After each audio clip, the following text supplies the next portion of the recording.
Слушай са, дам ви по един кем. Фани го. Дръж.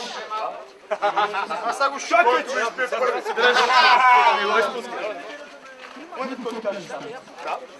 Трябва да го водим кем.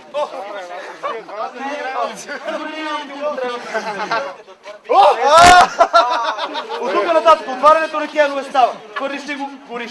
Застъпиш ли го, гориш. Зъби, гориш. Отваряш го с ръкавици, пробвано, аз съм ги отварял. Става. Става.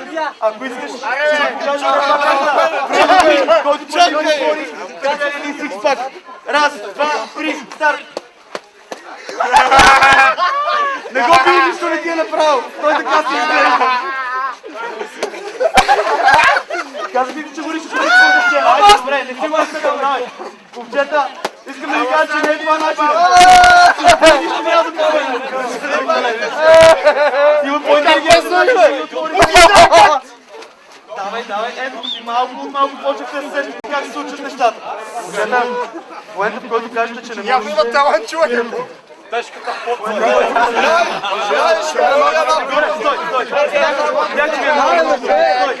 Стой!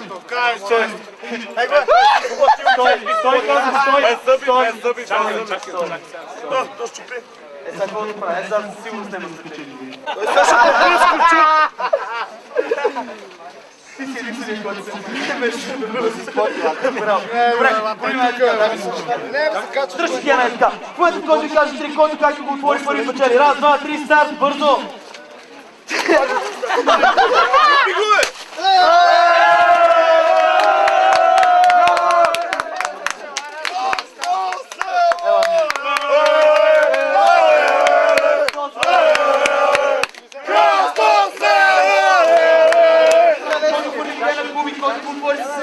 Единственият начин за отваряне е с ръкавици. Има начин да става. Аре, пица! Отрапка, дай! Ей, пица! Ей, пица! Айде! Как се рече има начин да се отвори кена с ръкавици? Айде! Кена да остават за вас. Трябва да осигурите. Аре, Марко!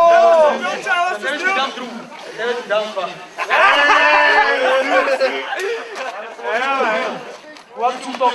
1, 2, 3, 4, 5, 6, 7, 8, 9, 10, 11, 12, 13, 14, Ей, тъпак! 13, 1, 2, 3. Аз не мога да разбера че си вече. Заповядай този сикспак. Трябва да си го пиеш. Мога да спикаш сега да видиш кое е тази пица.